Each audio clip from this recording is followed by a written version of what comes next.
Hey everyone, it's Miles here, and it is 32 weeks on testosterone.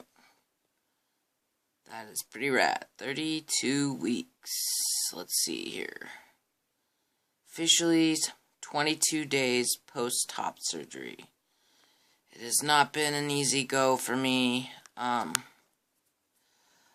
I have been having a lot of pain. And I still have my right drain from surgery because I'm draining a lot of fluid still. And,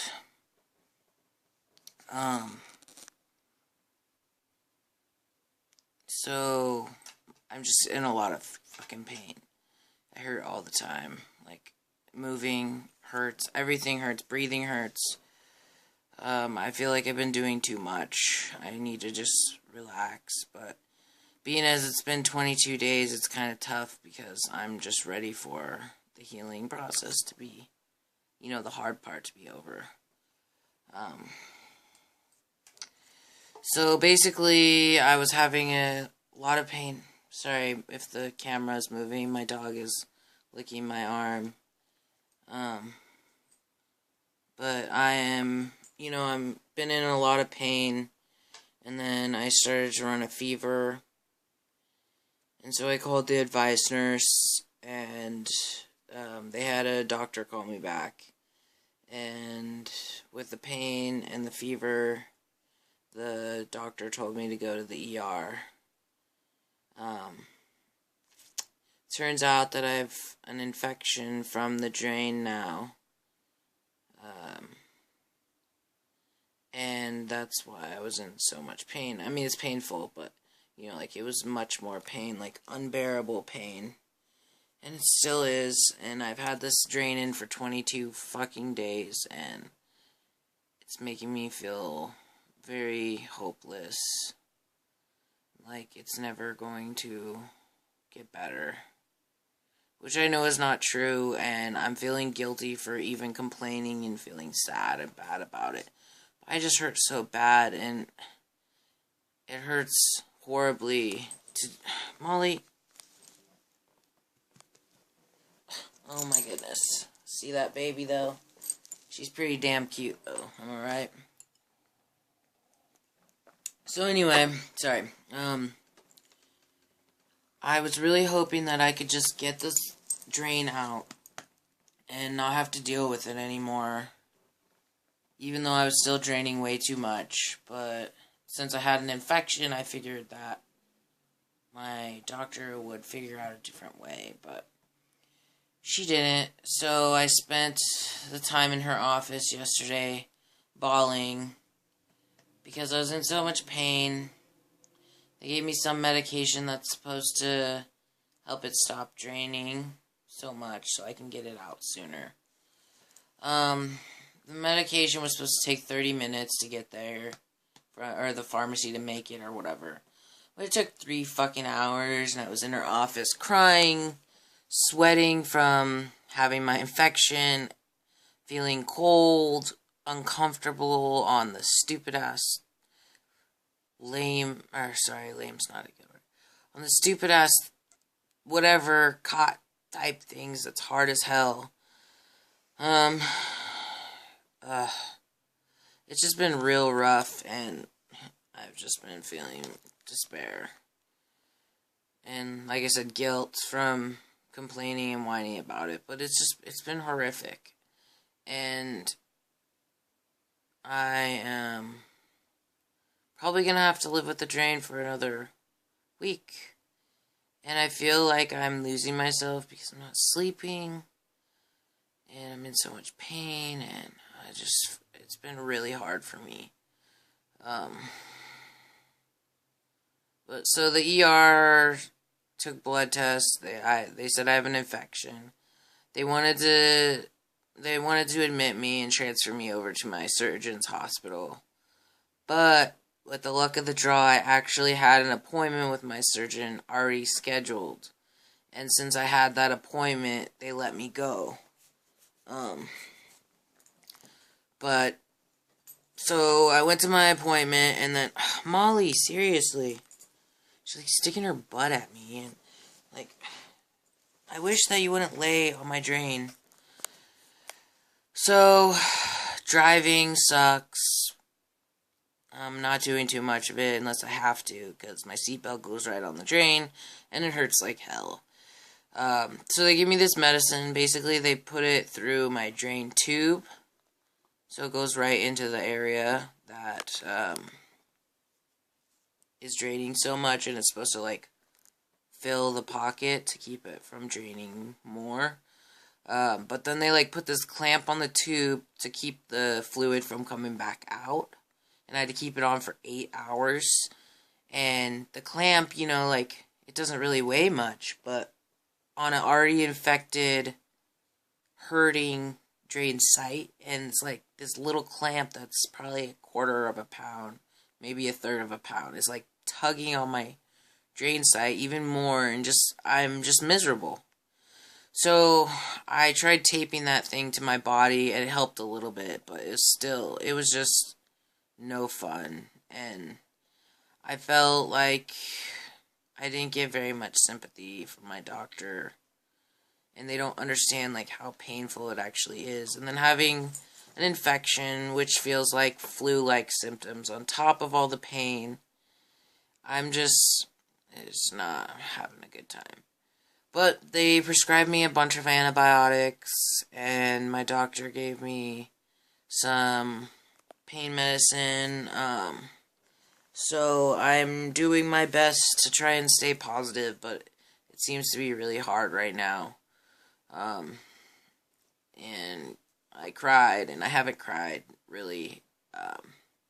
I cried, like, 3 drops a couple of times when some serious stuff went down. But other than that, I haven't cried for 7 months on testosterone. And I, like, bawled, and that says something, because I haven't cried at all. But there's a light at the end of the tunnel. The end is near. They said that I might have to get that medicine in my drain tube, 1 to 3 more times. But since this morning, I've not drained very much. So I'm hopeful that I only have to do it 1 more time, and then I can get it out a couple days after that. I'm just really hoping that my body and also the antibiotics and stuff help a lot. And that's really where I'm at right now. Testosterone changes are just, like, slowly, continually happening. I'm noticing a lot more chest hair than ever before, and stomach hair. I shaved my face, but I left my little what sideburns I have. Strange thing, I got sheed at one of the hospitals, and my ID says Miles and Male, as you already know. But basically, it was just some random nurse. I, like, opened my door. It wasn't my nurse or anything, but I, like, opened my door and I was like, I have to go pee. And then the nurse looked over and said something, she has to go pee. So that hasn't happened in a long time, and it kind of sucked. But normally, not normally, before I would just not say anything. But, this time I was like, I'm a dude. And, she didn't apologize. She just basically didn't even care.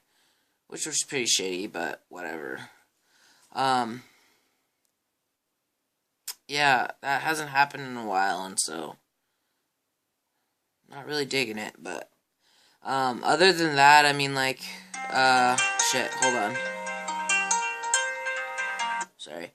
Other than that, everyone at the hospital was really great, because I actually went to a different hospital for the emergency room than my normal surgeon's hospital. But, it's kind of like, I didn't really, like, appreciate the fact that I had to go in because I just had top surgery and basically, like, out myself to everybody, which I might not have to do otherwise because my ID already says male, and miles, but since it was specific to my top surgery, I had to, like, out myself at the hospital. And, like, everyone that I worked with, besides that one random nurse that was whatever, was really good about it. You know, they pronouned me with the correct pronouns, and one of my nurses actually just kept calling me boss, which was pretty cool. And, you know, like, a couple of the nurses, it's funny how, like, cis people often, Molly, jeez, look, that's her butt, okay, God, how cis people often will be like, oh yeah, so my trans friend this, my trans friend that, and all these things. Like, it's kind of funny, but a couple of the nurses were like, yeah, my trans friend just got his surgery done, blah, blah, blah, and, so, I don't know, but the hospital was pretty good. They didn't make me feel shitty or anything, besides that one lady, but everyone that I worked with specifically was good. Hoping that with the antibiotics, I can get feeling better and get this drain out. Like, I'm crossing my fingers on that, but anyway, I guess, I'm gonna get off here, because it's been a long-ass video, and it hasn't really been anything about my testosterone, but it is about my transition, and trying not to feel so hopeless. I think things will look a lot better when I am able to get this drain out. I also don't really like that I don't have hair. Like, my hair was looking gross and patchy, my facial hair, but I also like it better than, you know, having this smoothness here. So I don't think I'm going to shave for a while again when I start getting it to come back in. But mostly I just shaved, which I know is a myth, but I shaved so it would come in looking thicker at least. I don't know. Oh my God. So my sister told my friend that my mom, I know that's like 500. Basically, my mom said she was going to try and use Miles and he for me, which is basically shocking considering how religious she is, and I never thought that she would. So she hasn't yet, and I'm not holding my breath, but it should be interesting to see where it goes from here. Anyway, I'm gonna hop off here, and I hope that you all have a good day, and please send me positive vibes, and hopefully the next time I talk to you, I will be drain-free, feeling a lot better, and infection-free. Alright, my friends, I'll talk to you later.